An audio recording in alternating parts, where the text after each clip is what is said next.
Certainly in the work you've done, it seems very clear that one of the disconnects is between a local application and a local plan or regional plan or national plan, and there's just no connection between the two. And are the courts becoming sensitive to that issue on appeals? No, very little, because the courts do not take planning enforcement seriously. We would have a total lack of confidence in the competence of the judiciary to take environmental issues seriously, and the same applies at national level. While there's been a couple of positive judgments relating to European directive compliance, in reality, the Irish courts are so bogged down with national, with common law precedent going back decades, predating European law, which very much favours individual and property interests over public interest, that there is a disregard and hostility to European directives, which of course wiped that out at a stroke. And the Irish courts have never allowed an environmental issue to be referred from the Irish courts to the European Court of Justice. But do you see An Bord Pleanála being more sensitive in enforcing those connections between the regional plans? It seems that that's happening more with them. Very much so. Though again, we would have mixed views on Bord Pleanála. Bord Pleanála has two major functions which are quite separate. Bord Pleanála firstly acts as an appeal body, a long-standing function which has had over a number of decades against local authority decisions, where a third party or the developer, if the decision has been refused or there's an issue over conditions, can appeal a decision made by a local council to An Bord Pleanála. And the board, particularly over the last decade, has established a very creditable record of independence and upholding European directives, particularly in more recent years, regional and national policy, and local authority development plans in its decision making, and overturned a striking number of major applications for out of town retail, development of golf or other hotel development in sensitively developed in areas of scenic or ecological value. So there has been some real landmark decisions by the board over the last decade, which is very positive and to its credit. Now the other side of that is that the board is the direct consent authority for roads and infrastructure, and in that respect is seen very much as a stooge of government policy to disregard climate. The board has a very bad record on not considering climate. The board has granted permission for the Midland peat burning power stations, for the main interurban motorways without any mitigation conditions that have been meaningful, for incineration, all the big other fossil fuel power projects. Now, how would you, if you had the power to do it, how would you fix An Bord Pleanála? Would you separate those functions? Would you take the one function away from them in terms of road?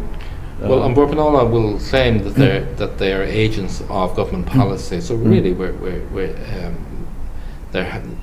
as long as government can have contradictory policy, I mean, and this isn't just an Irish problem. This is an international one. You know, to sign up to Kyoto and then to have absolutely ineffective national implementation measures. The only reason our emissions now have stabilised is because of the slump, the patterns of the boom patterns continue. We would have been off the wall. Yeah.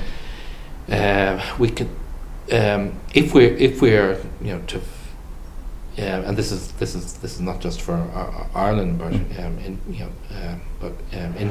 internationally. When you look at the huge body of law that's been built up to accommodate free trade and deregulation and competition, which has led to the cheap skies policy, that has been entirely negative in its environmental impact, because it hasn't quantified the cost of carbon as long as we figure the environmental impact.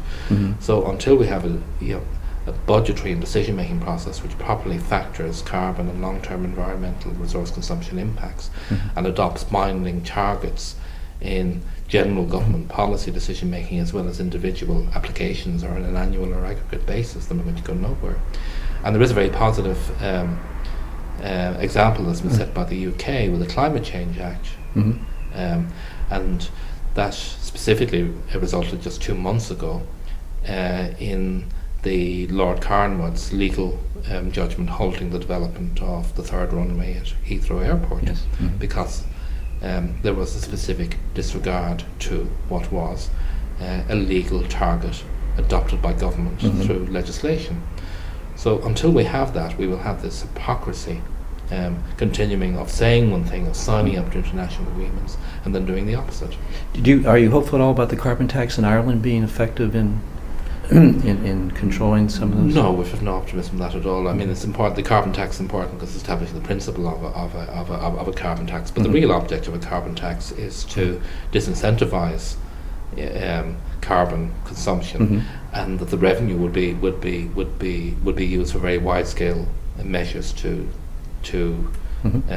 on energy conservation and on just looking at the energy sector, for instance. And there's absolutely no evidence that is going to occur. We're in fact locked at the moment into a new generation of gas power plants because there's been while we're hearing a lot about oil peak, there's major new gas reserves are coming in place globally. The global gas market is becoming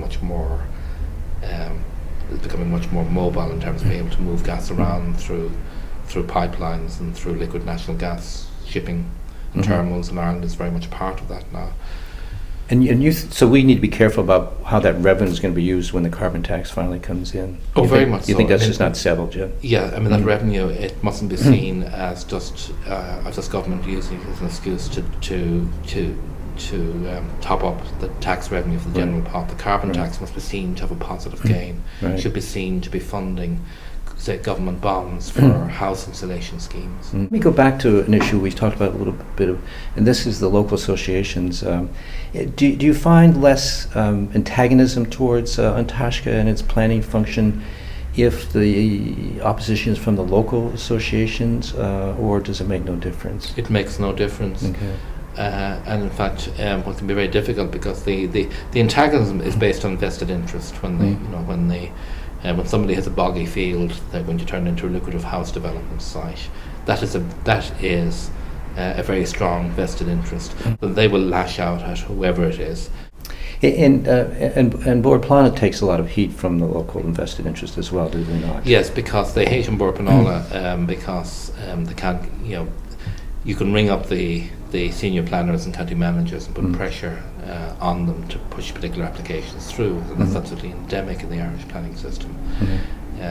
Whereas what annoys these interests is that Bord Pleanála has a genuine political independence when it comes to its appeal function.